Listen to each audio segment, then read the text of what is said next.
Our next speaker is Nadia, Keilani, on behalf of Karama, the Arab Islamic world.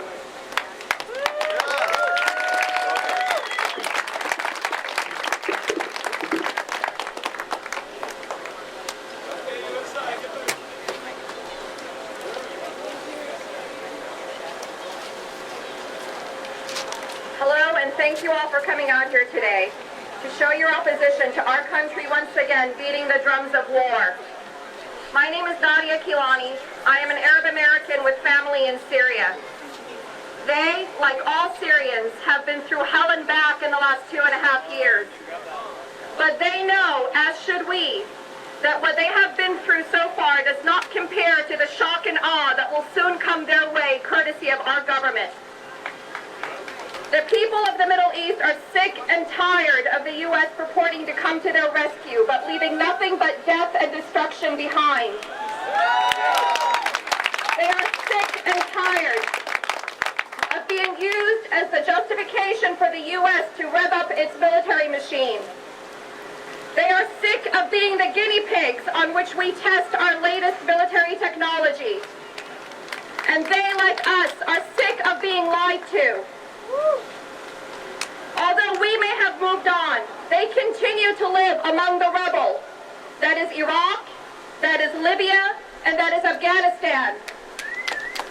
They do not want to add Syria to this list. What our government is proposing to do by attacking Syria is illogical, immoral, and illegal. And it is the height of hypocrisy. Last week, chemical weapons were used in Syria. But I do not know who used them. And neither do you. And neither does the Obama administration. We do not know because the UN weapons inspectors have not concluded their investigation.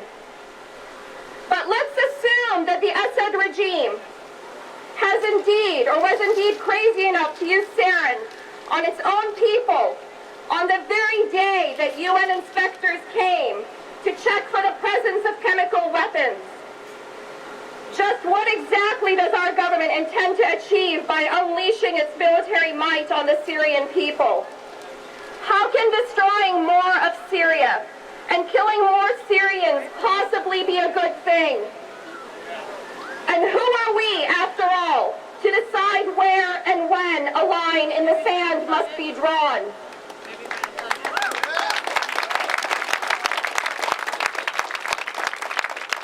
Who are we to say that one type of warfare is allowed, but another is not? And why draw the line at sarin? Why not draw it at depleted uranium like we used in Iraq?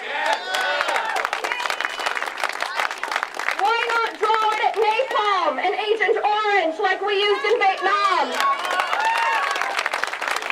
Why not draw it at nuclear bombs like we dropped on Japan? And why not draw it at white phosphorus like the Israelis dropped on the Palestinians last year? And why not draw it at 15,000-pound bombs like we dropped on Iraq 11 times?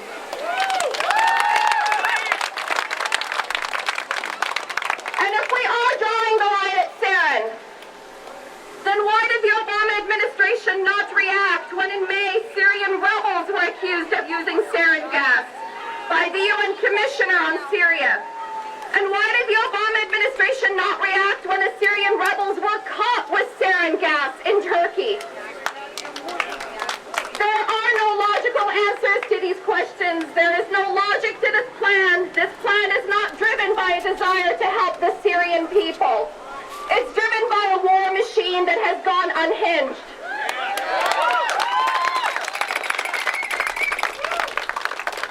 You know, this seems like déjà vu all over again.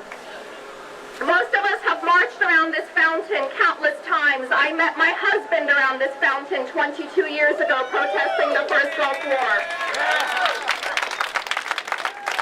We were here to protest protest our government waging war against insert name of Arab country here? Have our misadventures in Iraq taught us nothing? Have our leaders forgotten what we did to the people of Iraq? Have we forgotten that more than 1 million Iraqis died as a result of our war? Another 4 million were displaced. There too, our government said it was coming to the rescue of civilians. But today, we are not fooled. We have been here before. We are no longer under the illusion that our government knows best. And what of the UN? That agency we like to pull out and dust off when it suits our purpose, but completely ignore when it does not. Why not get UN backing for a strike? Why not comply with the UN Charter, which only allows a country to mount a military attack if it is attacked first? And what of our Constitution, which requires congressional approval of wars? Why has our own Congress not been given the opportunity to debate and vote on this issue the way that the British Parliament did and rejected? Is it because an attack on Syria is so bad that even our war-happy Congress might reject it? In 2007, then presidential candidate Barack Obama said the following, and I quote, "The president does not have power under the Constitution to unilaterally authorize a military attack in a situation that does not involve stopping an actual or imminent threat to this nation." If only Barack Obama were around today to stop this madness.